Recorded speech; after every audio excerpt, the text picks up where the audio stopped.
Okay, I'm going to go ahead and make a few videos to help you review for the final exam. I know some of you had a hard time getting to the study session, and I'm having a hard time coordinating Zoom sessions, so I thought this might be the way to go. So I'm going to make some final exam review videos. I'm going to try to keep them short. Oops.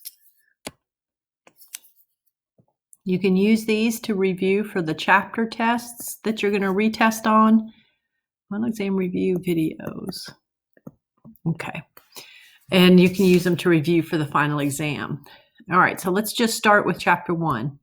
So chapter 1 covered order of operations.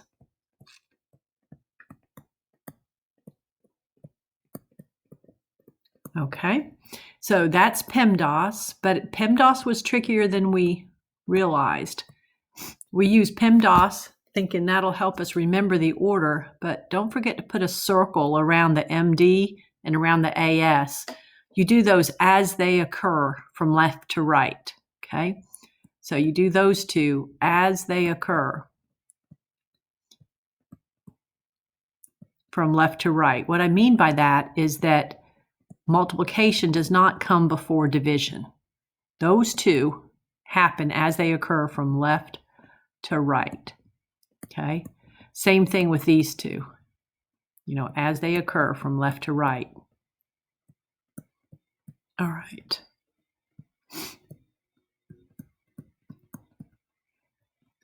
But like if you have division in a problem and subtraction, then you would do division first. We also sometimes wrote it this way to emphasize that. So if things are on the same level, you do them as they occur from left to right, okay? All right, so that was one of the major topics in chapter 1. Another one was integers. Okay, and then the last one in that chapter had to do with combining like terms. Combining like terms. And so that was where you learned about the distributive property and, dealt with the expressions that had variables in them. Okay, so from the final exam review that you got, that's posted in my math lab in the menu to the left. From the final exam review, questions 1 through 7 are from chapter 1 material. Okay. All right, now you need to work out all the questions from that review and understand it before you take your final. And you can just keep working it, see if you get those answers. You can go back to the reviews for the chapter. You can even go to your grade book and review individual homework assignments if there's a particular topic that's driving you crazy. The Math Tutoring Center will be open on Sunday from 2 to 6 like usual. It's also open, as usual on Monday and Tuesday. Okay, so if your exam's not till Wednesday, that might give you time to do that. All right, so let's look at just a couple problems. Let me pick like 3 questions to do. So like question number 1, let me do 2. I did question number 1 in class. Let me do question 2.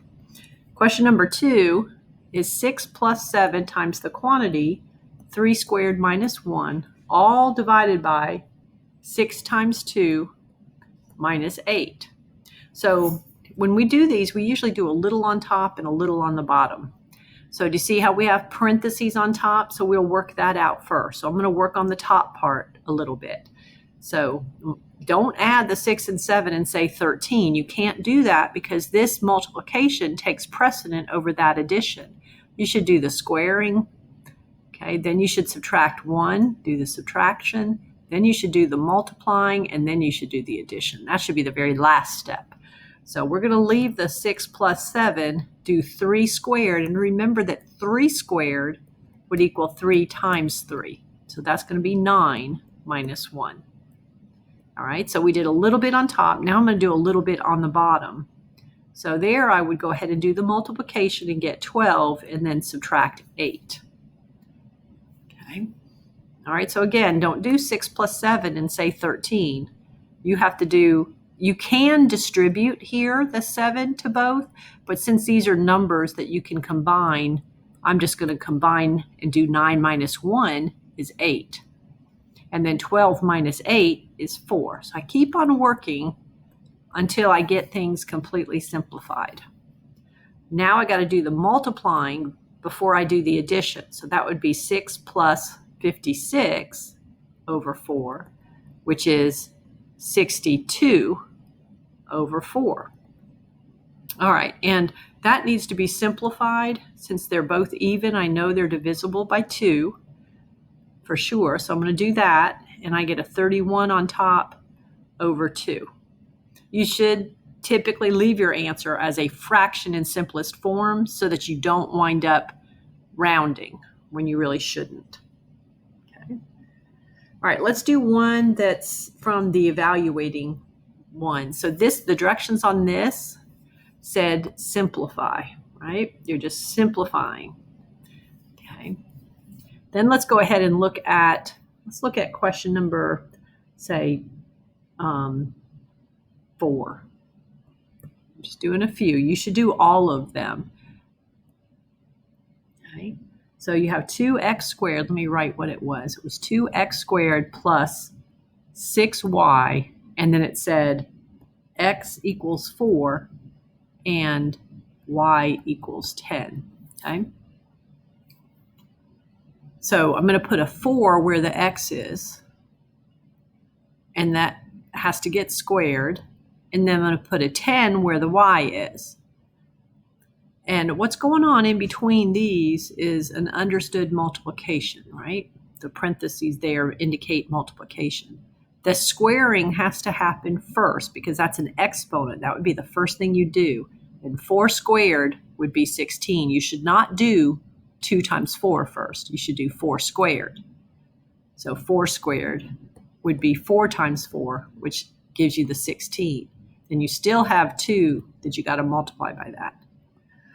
We could go ahead and do the 6 times 10.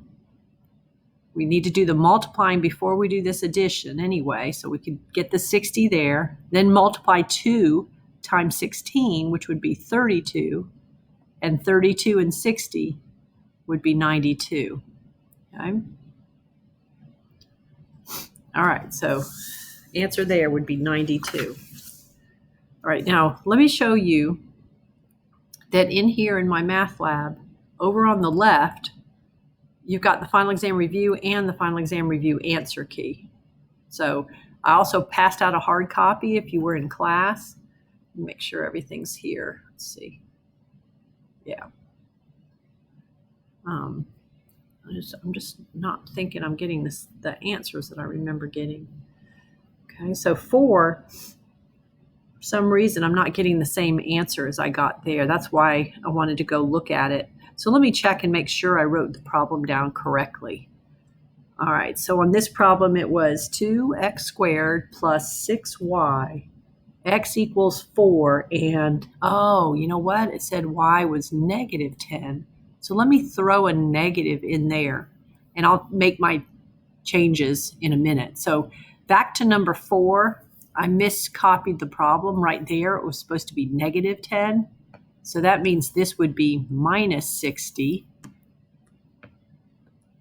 And 32 minus 60 would be negative 28. Okay, that's better. Now I remember that one. Okay, and then let's try number 5. On question number 5, you just have the start of, and the directions here, by the way, say to simplify again. On 4, the directions were to evaluate. You know, you were able to get it to be just a number. But on this one, when you simplify, you see how 8 has an x with it, but then 1 doesn't? So you've got some things with x's, and you got some things that don't have x's. So remember how you're really, when you're simplifying, that's the same as combining like terms. You got to look for the terms that you can combine. So like 8x and 2x both have x's on them. So does this. So those are going to all get combined, and then you'll combine the 1, and you'll combine it with the -4. Don't forget that 4 is negative. Now, I remember one of the mistakes people made on problems like this is they didn't know what to do about that x that doesn't have a number in front of it. So remember, x is the same as 1 times x. So you have 8 x's plus 2 more x's makes 10, plus 1 more makes 11 x's. And then 1 is positive, 4 is negative. When you combine those, you'll get -3. So we wind up with 11x minus 3 on that one, okay? Now we did 7 in class, but I really want to do that one again because that's kind of the culmination of the whole chapter. When you have variables together with numbers and you have parentheses and all that going on. All right, this is one of those problems, you really need to get this right. I mean, this is one of those key problems that you've just got to understand really before you move on to Math 100. How to handle things that have variables and numbers and don't let yourself mess up with positives and negatives. So remember how this is really 8 times that quantity 3x minus 4? And here we really have multiplication there. So we'll do 8 times 3x, that's 24x. 8 times -4 is minus -32, right? 24x minus 32 is what we got. The 5 is negative. As I distribute that, it's going to get multiplied times x, so that would be minus 5x, and then -5 times -2 would be positive 10. Okay, so that's your first step, in that plus 10 there, and that minus 32 there. These are where people typically mess up. They forget to distribute to that second number. Okay, now if you've distributed correctly, what you do now is look for like terms. So we have things with x's on it, and then we've got these things with just numbers. So the 24x, take away 5x, those are like terms. So I'm going to combine those and get 19 x's. And then a -32 and a positive 10 would be minus 22. Okay? So your answer would be 19x minus 2. The directions are just to simplify. You don't have an equation. You're not solving. This is not 19x equals 22. It's 19x minus 22, and that's as good as it gets. Okay, the previous problem, same deal. You get 11x minus 3, and then that's it. You stop. Okay, so that kind of gives you an overview or just a reminder of what was going on in chapter 1, right? So let me draw a little line there. That's the end of the chapter 1 material. Okay, I'm going to stop sharing and post this video. Then I'll come back and I'll work a little bit on the different types of chapter 2 problems. Okay.